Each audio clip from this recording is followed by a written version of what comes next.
Hello friends, आप सभी का स्वागत है अपने यूट्यूब चैनल रमन सिन्हा के साथ। तो जिस तरह रोज़ मैं जीके का और जीएस का रेलवे का प्रीवियस क्वेश्चन 50 क्वेश्चन लेके आता हूं और आपके साथ डिस्कशन करता हूं, तो आज फिर उसी कड़ी में एक नया सेट लेके आया हूं। प्रीवियस सेट है, ग्रुप डी का पूछा हुआ क्वेश्चन है, उसका डिस्कशन करेंगे। तो जिन व्यक्ति जो ग्रुप डी का तैयारी कर रहे हैं या जिनका होने वाला एग्जाम है या जिनका जीके और जीएस लेवल काफ़ी जीरो है, वो हमारे साथ जुड़ सकते हैं और अपने जीएस लेवल को बूस्ट कर सकते हैं। डिस्कशन करने का एक तरीका होता है, वो देखेंगे कैसे करेंगे। तो अभी तक जो भी मेरे चैनल को लाइक नहीं किए, सब्सक्राइब नहीं किए, वो लाइक कर ले, सब्सक्राइब कर ले, और जिससे कि उनको नोटिफिकेशन मिलेगा जब भी मैं लाइव आऊँगा या जो भी अपना वीडियो अपलोड करूँगा। तो डायरेक्ट मैं चलता हूँ क्वेश्चन पे। जो प्रीवियस क्वेश्चन देख रहा हूँ, पूछा है विद्युत चुंबक के रूप में सामान्यतः कौन सा धातु का प्रयोग किया जाता है। तो विद्युत चुंबक जब बनाते हैं उसमें सामान्यतः हम लोहा धातु का प्रयोग करते हैं। विद्युत चुंबक जब भी बनाते हैं उसमें लोहा धातु का प्रयोग करते हैं। ठीक है, एक क्वेश्चन यहाँ से ये याद कर सकते हैं। फिर आप ये बता सकते हैं कि ठीक है, ये नेक्स्ट क्वेश्चन आप तैयार कर सकते हैं कि ठीक है, चुंबक जो है कौन कौन सा ध्रुव को निरूपित करता है। तो उत्तरी ध्रुव और दक्षिणी ध्रुव को निरूपित करता है। एक क्वेश्चन से मैंने 2 क्वेश्चन तैयार किया। फिर नेक्स्ट देखेंगे क्या पूछा है। सबसे बड़ा पूछा है कि यशपाल राणा किस खेल से है। प्रायः आप देखेंगे मेरे जितना वीडियो डाला गया, पहले भी डाला गया, उसमें प्रीवियस सेट का जो भी क्वेश्चन होता है उसमें एक क्वेश्चन खेल से रहता है। तो इस बार पूछा है कि यशपाल राणा किस खेल से संबंधित थे। प्रीवियस क्वेश्चन है तो वो शूटिंग से थे। तो उसी प्रकार आपसे पूछ सकता है कि ठीक है, राजवर्धन सिंह राठौर किस खेल से थे। तो निशानेबाज से थे। तो ये दूसरा क्वेश्चन तैयार कर सकते हैं। फिर खेल से हम एक बार फिर से चर्चा कर लेंगे जो हमारे वीडियो अभी तक नहीं जुड़े हैं। देखिए, खेल से एक क्वेश्चन रहेगा, वो चाहे पूछ सकते हैं खिलाड़ी की संख्या या कौन से खिलाड़ी किस खेल से संबंधित है, ऐसा पूछ सकते हैं। तो उसी कड़ी में हम डिस्कशन बहुत कम समय लेते हुए पूरा फिर से रिवाइज कराते हैं जो भी अभी तक नहीं जुड़े। क्रिकेट, फुटबॉल, हॉकी में 11 खिलाड़ी होते हैं। ठीक है, फिर क्रिकेट, फुटबॉल, हॉकी में 11 खिलाड़ी होते हैं। फुटबॉल 90 मिनट का खेल होता है, हॉकी 70 मिनट का खेल होता है। ये याद कर सकते हैं आप। ठीक है, फिर आप ये याद कर सकते हैं कि बताइए कि सबसे अधिक लोकप्रिय खेल कौन सा है विश्व में। तो फुटबॉल है, आप ये याद कर सकते हैं। खेल में खिलाड़ी की संख्या की बात कर रहा हूँ। बास्केटबॉल में कितनी खिलाड़ी की संख्या होती है, तो ये बता सकते हैं 5। बेसबॉल में खिलाड़ी की संख्या कितनी होती है, 9। तो इस प्रकार खिलाड़ी की संख्या हम आपको बता दें जो इंपॉर्टेंट है। वॉलीबॉल के प्रत्येक पक्ष में कितने खिलाड़ी होते हैं, 6। फिर नेक्स्ट प्रीवियस क्वेश्चन देख रहे हैं। पूछा है शरीर में सबसे लंबी कोशिका कौन सा होता है। तो देखिए, शरीर में सबसे लंबी कोशिका तंत्रिका कोशिका होता है। एक क्वेश्चन ये याद कर सकते हैं। फिर आप ये याद कर सकते हैं कि हाइपोथैलेमस ग्रंथि कहाँ होता है। दूसरा क्वेश्चन तैयार कर सकते हैं, इससे जो पूछता है वो आपके मस्तिष्क में होता है, सिर में होता है, जिसको बोलते हैं हाइपोथैलेमस, जो शरीर की ताप को नियंत्रित करने का काम करता है, शरीर के टेम्परेचर को कंट्रोल करने का काम करता है, उसे हाइपोथैलेमस ग्रंथि कहते हैं। तो हमने क्या किया, एक क्वेश्चन देखा, उसे एक क्वेश्चन और तैयार करने की कोशिश की जिससे कि हमारा जीके का लेवल बढ़े, इन्हांस हो। फिर हम डायरेक्ट चलते हैं नेक्स्ट क्वेश्चन। पूछा गोबर गैस का प्रमुख अवयव कौन सा है। इजी क्वेश्चन है, मीथेन। मीथेन का परमाणु मीथेन का सूत्र क्या होता है, CH4। मीथेन का सूत्र क्या होता है, CH4। तो ये याद कर सकते हैं। तो आपने देखा कि मीथेन कौन सा ग्रुप का है, alkane, alkene, alkyne. Alkane group का है। तो एक क्वेश्चन प्रीवियस पूछा, उससे 3 क्वेश्चन तैयार किए और उसका डिस्कशन किए। ये हमें बेनिफिट करेगा हमारे जीएस लेवल को बूस्ट करने के लिए। फिर आपसे पूछा है कि ठीक है, नेक्स्ट क्वेश्चन जो पूछ रहा है मैं देख रहा हूँ, मोहम्मद बिन तुगलक अपनी राजधानी को दिल्ली से कहाँ स्थानांतरित किया था। तो मोहम्मद बिन तुगलक के बारे में हम देखिए, पहले क्वेश्चन का आंसर कर लेते हैं, फिर उस पर चर्चा कर लेते हैं 3-4 पॉइंट। मोहम्मद बिन तुगलक अपनी राजधानी दिल्ली से देवगिरी स्थानांतरित किया था। दिल्ली से देवगिरी स्थानांतरित किया था, परिवर्तन किया था मोहम्मद बिन तुगलक। अब मोहम्मद बिन तुगलक से क्या क्या क्वेश्चन आ सकता है। अगर इस शिफ्ट में ये क्वेश्चन पूछ दिया तो अगले शिफ्ट में क्या पूछेगा, मोहम्मद बिन तुगलक किस वंश से था, तुगलक वंश से था। मोहम्मद बिन तुगलक किसका पुत्र था, तो गयासुद्दीन तुगलक का था। ठीक, ये हो गया 3 क्वेश्चन हमने चर्चा किया। मोहम्मद बिन तुगलक दिल्ली से राजधानी देवगिरी ले गया। मोहम्मद बिन तुगलक तुगलक वंश से था। मोहम्मद बिन तुगलक गयासुद्दीन तुगलक का बड़ा पुत्र था। फिर दीवान ए कोही कृषि से संबंधित है, अनाज का भंडारण के लिए, तो मोहम्मद बिन तुगलक ने शुरू किया था दीवान ए कोही। मोहम्मद बिन तुगलक दिल्ली सल्तनत का ऐसा शासक था जिसका कार्यकाल लंबा चला था। मोहम्मद बिन तुगलक पढ़ा लिखा था। तो हमने क्या देखा, मोहम्मद बिन तुगलक के बारे में जब चर्चा की 4-5 पॉइंट यहीं पर डिस्क्राइब कर लिए। तो फिर से सुन लेंगे जो नहीं सुने हैं, ध्यान से सुनेंगे। मोहम्मद बिन तुगलक तुगलक वंश का था, गयासुद्दीन तुगलक का बड़ा पुत्र था। तुगलक इन्होंने दिल्ली से देवगिरी राजधानी स्थानांतरित किया था। कौन, मोहम्मद बिन तुगलक। पढ़ा लिखा था मोहम्मद बिन तुगलक। कृषि के लिए दीवान ए कोही नाम का दीवान ए कोही चलाया था, या दीवान ए कोही बनाया था मोहम्मद बिन तुगलक। तो ये याद कर सकते हैं तुगलक वंश से। ठीक है, तो फिर नेक्स्ट क्वेश्चन देखते हैं प्रीवियस में क्या पूछा है। गुप्तकालीन शासन प्रणाली कैसी थी, पूछता है जब पढ़ेंगे मौर्य वंश, गुप्त वंश, ये सारा चीज़ें। तो गुप्त काल की जो प्रशासन व्यवस्था थी वो राजतंत्रात्मक थी, मतलब राजा का शासन हुआ करता था गुप्त काल में। गुप्त काल को स्वर्ण युग भी कहा जाता है। तो 2 क्वेश्चन हुआ, गुप्त काल को स्वर्ण युग भी कहते हैं, राजतंत्रात्मक व्यवस्था थी। जबकि देखिए चोल वंश की बात जब करेंगे तो चोल वंश के बारे में क्या होता है, ग्रामीण को अधिकार दिया गया था। चोल वंश में ग्रामीणों को अधिकार दिया गया था, हाँ या नहीं, ये कमेंट करके आप बताइए। तो ये 3 क्वेश्चन, गुप्त वंश को स्वर्ण युग, गुप्त काल को स्वर्ण युग कहते हैं, गुप्त काल को स्वर्ण युग कहते हैं। और आज दूसरा क्वेश्चन हमने तैयार किया था जो प्रीवियस पूछा था, गुप्त काल की शासन व्यवस्था कैसी थी, तो राजतंत्रात्मक थी, राजतंत्रात्मक। तो ये थी 2 क्वेश्चन। फिर आप गुप्त काल में ये बोल सकते हैं कि गुप्त काल में ये, हाँ, तो गुप्त काल में चंद्रगुप्त द्वितीय को क्या कहते हैं, विक्रमादित्य कहते हैं, ठीक है। चंद्रगुप्त द्वितीय को, सॉरी, विक्रमादित्य किसे बोलते हैं, चंद्रगुप्त द्वितीय को बोलते हैं। ये क्वेश्चन याद कर सकते हैं। तो ये क्वेश्चन से हमने 3 क्वेश्चन उसको डेवलप करने की कोशिश किया जीएस के लिए, कि जो एग्जाम में पूछ सकता है। डायरेक्ट वही हम डिस्कशन कराएं जो एग्जाम में पूछेगा।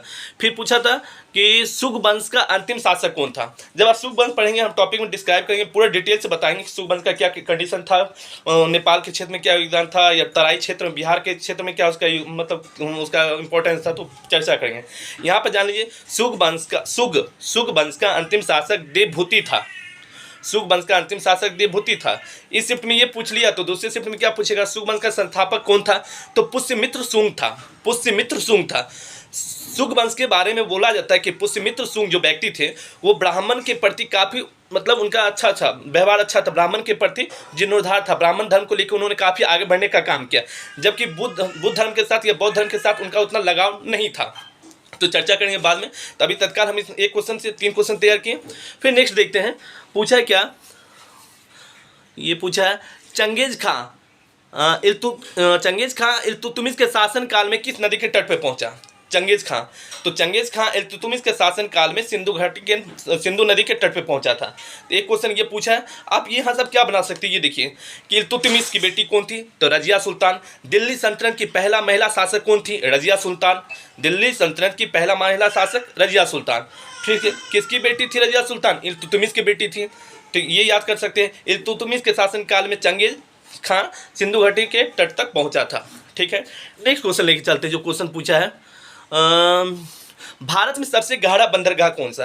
तो देखिए सबसे गहरा बंदरगाह कौन है, बता सकते हैं, ये पूछा ना, भारत सबसे गहरा, हाँ, बंदरगाह कौन सा है। तो देखिए भारत सबसे गहरा बंदरगाह विशाखापत्तनम है। एक क्वेश्चन ये हो गया, गहरा कहेगा पूर्वी तट में कौन सा तट है, कोरोमंडल पूर्वी तट है या पश्चिमी तट, आपको बताना है, कमेंट करके बताइएगा। कोरोमंडल तट पूर्वी तट है या पश्चिमी तट।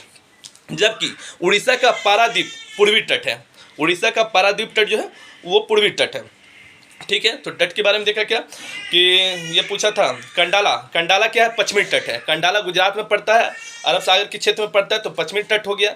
पारादीप तट या पारादीप बंदरगाह उड़ीसा में पड़ता है, उसको पूर्वी तट बोल दिए, ठीक है। कोरोमंडल तट पूर्वी तट है या पश्चिमी तट, कमेंट करके आपको बताना है, ठीक है। नेक्स्ट हम देख रहे हैं जो क्वेश्चन पूछा है क्या, ये पूछा है बद्रीनाथ किस नदी के किनारे स्थित है। बद्रीनाथ किस नदी के किनारे स्थित है।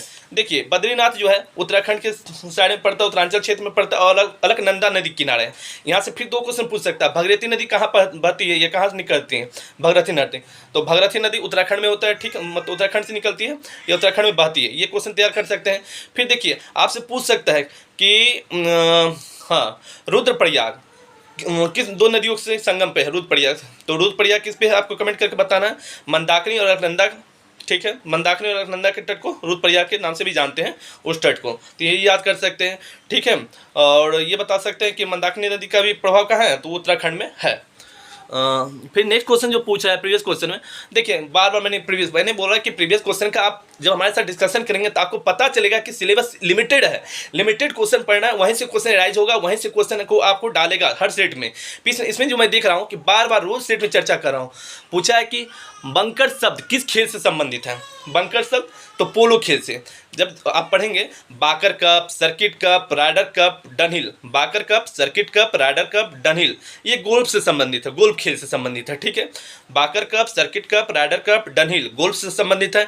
टाइगर वुड्स खिलाड़ी जो थे किस खेल से हैं, गोल्फ से हैं, गोल्फ खेल से हैं, ये याद कर सकते हैं। एजिरा कप, पृथ्वी पाल सिंह कप, राधा मोहन कप, ठीक है, ये किस खेल से है? पोलो खेल से है, ये याद कर सकते हैं। पोलो खेल से एक क्वेश्चन और याद कर सकते हैं, कुतुबुद्दीन ऐबक जो गुलाम वंश का संस्थापक माना जाता है, ठीक है, गुलाम वंश का संस्थापक माना जाता है कुतुबुद्दीन ऐबक को, तो उसका क्या था, चौगान खेलते समय मृत्यु हो गई, चौगान, ठीक, चौगान खेलते समय कुतुबुद्दीन ऐबक की मृत्यु हो गई, और ये गुलाम वंश का संस्थापक माना जाता है। ये कुतुबुद्दीन ऐबक जो था ये मोहम्मद गौरी का गुलाम था, इस सेंस में बोल सकते हैं। तो यहाँ से 2-3 क्वेश्चन को हमने चर्चा किया जो डायरेक्ट आपके एग्जाम में आएगा। फिर हम देखते हैं डायस पूछा है क्या, मूल अधिकार। देखिए मैंने क्या बोला, हर स्टेट में देखेंगे पॉलिटिकल साइंस में आपको आर्टिकल से टच करेगा, आर्टिकल क्या है, कॉन्स्टिट्यूशन संविधान क्या है, वहाँ टच करेगा। इस बार पूछा है कि मूल अधिकार की संकल्पना किस देश से ग्रहण किया गया, तो मौलिक अधिकार या मूल अधिकार जो है यूएसए से लिया गया, अमेरिका से लिया गया। जब ये आप पढ़ लेंगे तो यहाँ से फिर आप तैयार कर सकते हैं कौन कहाँ से लिया गया। बार बार मैंने चर्चा किया, सूची, संघ सूची जिसपे केंद्र कानून बनाती है, राज सूची राज कानून बनाती है, संवर्ती सूची दोनों का सामंजस्य होता है केंद्र और राज्य का। तो सूची जो लिया गया वो ऑस्ट्रेलिया से लिया गया है, ठीक है, सूची कहाँ से लिया गया, ऑस्ट्रेलिया से लिया गया है। राष्ट्रपति चुनने की जो रीति है वो कहाँ से लिया गया, आयरलैंड से लिया गया। नीति निर्देशक तत्व जो है वो आयरलैंड से लिया गया है। संविधान संशोधन की प्रक्रिया दक्षिण अफ्रीका से लिया गया है। मौलिक कर्तव्य रूस से लिया गया है। ठीक, तो हमने 3-4 क्वेश्चन को यहीं पे चर्चा कर लिए कि अलग अलग शिफ्ट में ये क्वेश्चन पूछने की संभावना है, और एक ही साथ कंफ्यूजन दूर करने की कोशिश किए है। तो बहुत सारा चीज़, लेकिन हम क्या करें, धीरे धीरे अपने जीएस लेवल को बढ़ा रहे हैं आपके साथ, आपका जीएस लेवल बढ़ा रहे हैं अपने साथ, दोनों चीज़ बोल सकते हैं आप। फिर नेक्स्ट देख रहे हैं, पूछा है कि देखिए एक पूछा है इंटरनेशनल क्वेश्चन भी आता है, सीमा उमा से जो भी है, जल संधि वगैरह से आता है। इसमें पूछा 49वीं समांतर रेखा किस 2 देशों के बीच का है। हाँ, तो किस 49वीं समांतर रेखा उत्तरी अमेरिका और कनाडा के बीच में है। उत्तरी और अमेरिका और कनाडा के बीच में 49वीं समांतर रेखा, आप ये याद कर सकते हैं। मेन रहीन रेखा, ठीक है, रूस और फिनलैंड की सीमा पे है, ठीक है, मेन रहीन रेखा रूस और फिनलैंड की सीमा पे है, ये याद कर सकते हैं। ठीक, आप नेक्स्ट क्वेश्चन ये याद कर सकते हैं कि ये रेड क्लिफ रेखा भारत पाकिस्तान के बीच में है। मैकमोहन रेखा भारत और चीन के बीच में है। डुरंड रेखा पाकिस्तान अफगानिस्तान के बीच में है। और भी है डक्कन पास दक्षिण अंडमान लघु अंडमान के बीच में है। मन्नार की खाड़ी तमिलनाडु और श्रीलंका को जोड़ने की काम करता है, यानी उसकी सीमा पर तमिलनाडु के पूरब में है मन्नार की खाड़ी और श्रीलंका से जुड़ता है, तो मन्नार की खाड़ी। और भी ये चर्चा करने के लिए हम कर सकते हैं, लेकिन हम धीरे धीरे आपको जीएस लेवल इंक्रीज करेंगे, एक ही साथ बर्डन देने की कोशिश नहीं करेंगे कि हाँ हवाई बात हो जाए। तो फिर नेक्स्ट क्वेश्चन देखते हैं, पूछा है कि पानीपत का, देख रहे हैं बार बार मुगल काल को टच कर रहा है। आप देखिए क्वेश्चन का प्रारूप, हर डिस्कशन जितना भी मेरा प्रीवियस देखेंगे, मुगल काल टच कर रहा है, खेल टच कर रहा है, कौन कहाँ से किस देश से संविधान में लिया गया वो टच कर रहा है। बस क्वेश्चन यही है, कहीं एक्स्ट्रा पढ़ने की जरूरत नहीं है। तो इस बार पूछा है कि पानीपत की तृतीय युद्ध, बार बार मैंने चर्चा की मुगल काल में, पानीपत की तृतीय युद्ध अहमद शाह अब्दाली अफगान शासक था, ये याद रखिए। 2 क्वेश्चन, पानीपत का तृतीय युद्ध कब हुआ, 1761 में अहमद शाह अब्दाली और मराठों के बीच हुआ था। ठीक है, अहमद शाह अब्दाली अफगान का शासक था और मराठों के बीच में हुआ था। एक क्वेश्चन यहाँ से हो गया, इसी से आप तैयार कर सकते हैं पानीपत का द्वितीय युद्ध तो कब हुआ, 1556 में हुआ। प्रथम युद्ध 1526 में हुआ। तो पानीपत का प्रथम युद्ध 1526 में किसके बीच में हुआ, बाबर इब्राहिम लोदी के बीच हुआ। पानीपत का दूसरा युद्ध अकबर हेमू के बीच हुआ, कब हुआ, 1556 में। तीसरा हुआ 1761 में अहमद शाह अब्दाली और मराठों के बीच में। जब बाबर की बात कर रहे हैं तो बाबर कौन कौन सा युद्ध लड़ा ये याद रखें, क्वेश्चन पूछ सकता है बाबर के बारे में। चंदेरी का युद्ध बाबर लड़ा, घाघरा का युद्ध बाबर लड़ा और पानीपत का प्रथम युद्ध लड़ा। फिर मुगल काल में आप बाबर को क्या बोल सकते हैं, जहरुद्दीन बोल सकते हैं कि जहरुद्दीन, बाबर को आलमगीर की उपाधि औरंगजेब को दिया गया। ठीक है, ऐसा क्वेश्चन याद कर सकते हैं। अकबर को जलालुद्दीन कहा गया। ठीक है, ये याद कर सकते हैं। फिर अकबर के बारे में फिर से बोल रहा हूँ, प्रीवियस वीडियो में भी चर्चा की, फिर से कर रहा हूँ अकबर के बारे में। दासकर कब समाप्त किया ये पूछ सकता है, 1562 में दासकर। तीर्थकर 1563 में समाप्त किया अकबर ने। जजिया कर अकबर ने 1564 में समाप्त किया। ठीक है, ये क्वेश्चन हो गया। इबादत खाना की स्थापना अकबर ने 1575 में किया। 1575 में ही जो प्रयागराज जिसको आज बोलते हैं उसका इलाहाबाद का नाम इलाहाबाद अकबर ने रखा था 1575 में। ठीक है।